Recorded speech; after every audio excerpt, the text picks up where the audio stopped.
greenhouse gas emissions, economic development and job growth, air pollution, and other human health concerns.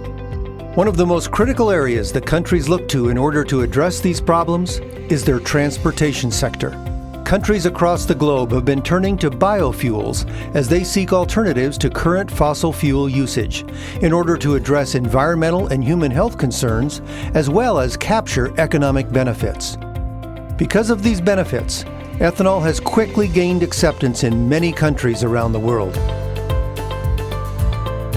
Ethanol is produced by fermenting feedstocks that contain starch or sugars. In the United States, corn is the primary feedstock used for ethanol production. Most of the nation's production facilities are clustered around the Midwest, where the majority of corn is grown. In other countries, such as Brazil, sugarcane juice is used to produce ethanol. Ethanol can also be made from wheat and sugar beets, typical in the EU, cassava, as in Vietnam, sugarcane molasses, as in India, and biomass, like corn stalks and switchgrass. Today, most ethanol is consumed in the country in which it is produced, but about 10% of ethanol produced is traded on the world market, and that number is growing. The United States, Brazil, Canada, China, and the EU make up the majority of total ethanol demand. The global ethanol market has grown from 4.5 billion gallons in 2000 to 26 billion gallons, or more than 100 billion liters today.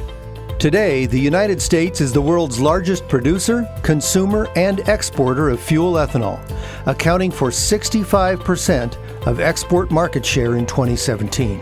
The United States is becoming the most cost-competitive ethanol supplier due to a combination of enforced policy, large-scale production, industry innovation, and access to competitively priced feedstock. In the U.S., the Renewable Fuel Standard, or RFS, was first passed into law in 2005 and modified in 2007. This policy requires a certain volume of renewable fuel be used in the nation's fuel supply. To comply with the RFS requirements, the U.S. initially imported ethanol to meet the volumetric mandate. Those imports primarily came from Brazil. Since 2007, the U.S. has increased its production and use of ethanol significantly in order to meet the demand from the RFS. But the U.S. has also continued to build out its industry in order to meet the additional demand from international markets. The RFS was instrumental in providing market stability and spurring investment in the ethanol industry, which helped the United States evolve from a net importer of ethanol to a net exporter.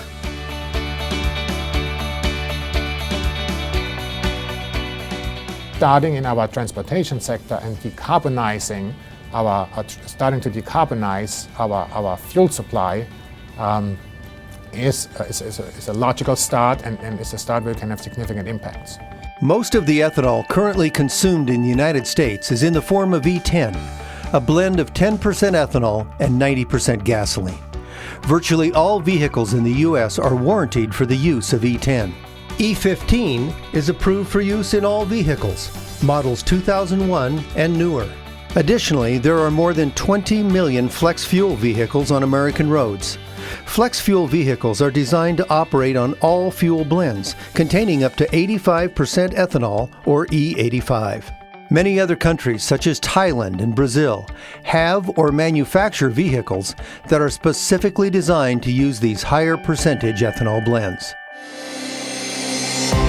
Today, more than 60 countries already have active biofuels policies in place, and an increasing number of countries are considering policies that foster the development of biofuels production within their borders.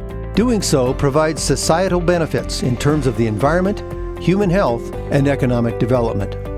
If you're a developing country and you are interested in cleaner air, if you're interested in helping your farmers, if you're interested in getting investment into your ag sector, if you're interested in recruiting companies to set up facilities in your country, and you can get a climate benefit, then producing grain ethanol is a pretty big win. Access to a consistent, reliable supply of ethanol is critical for any policy to be effective, and trade is a key component to the success of those policies. Having access to a reliable global market allows countries to consistently meet their blending goals year after year by utilizing imports when needed.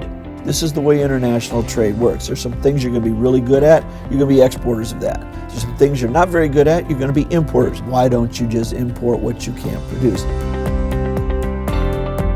More and more countries are seeking to set policies that address critical issues such as greenhouse gas emissions, economic development, air pollution, and other human health concerns.